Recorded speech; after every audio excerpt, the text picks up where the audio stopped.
అందరికీ నమస్కారం. ఇది మా అందమైన విజయవాడ. ఇవాళ నేను అమ్మ దగ్గరికి వచ్చాను.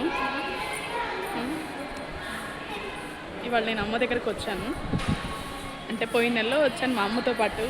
ఎందుకో మనసు అస్సలు బాగాలేదు, వచ్చేసాను. డ్యూటీ చేసేసుకొని నేను పిల్లలు వచ్చేసాను అనమాట. చాలా ప్రశాంతంగా, ఎంత ప్రశాంతంగా జరిగిందంటే దర్శనం. మహాతల్లి ఎప్పుడన్నా రాని చక్కగా కనపడింది నాకు. అదేంటో తెలియదు, కానీ చాలా బాగా జరిగింది దర్శనం. పొద్దున పూట రాని ఎప్పుడన్నా రానివ్వండి, నాకు మాత్రం చక్కగా కనపడింది. మా అమ్మ మనసు ప్రశాంతంగా ఉంటుంది వచ్చి వెళ్ళిన తర్వాత. సరే ఏదైనా కానీ ముందు నాకు ధైర్యం ఇచ్చింది ఫేస్ చేయడానికి మహాతల్లి.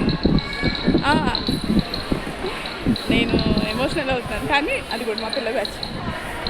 అంతేగాని అందరికీ నమస్కారం. దగ్గర ఉన్న వాళ్ళు విజిట్ చేయండి, మంత్లీ ఒకసారన్నా. దూరం ఉన్న వాళ్ళు, మా వాళ్ళు రమ్మన్నా కూడా పనులు కుదరవు. నేనేమో మళ్ళీ ఎదుగో ఇలా తిడుతున్నాను అంటారేమో. అందరికీ వన్స్ అగైన్ గుడ్ ఈవినింగ్. మా విజయవాడ చాలా అందంగా ఉంది. మా కృష్ణమ్మ కూడా బాగుంది.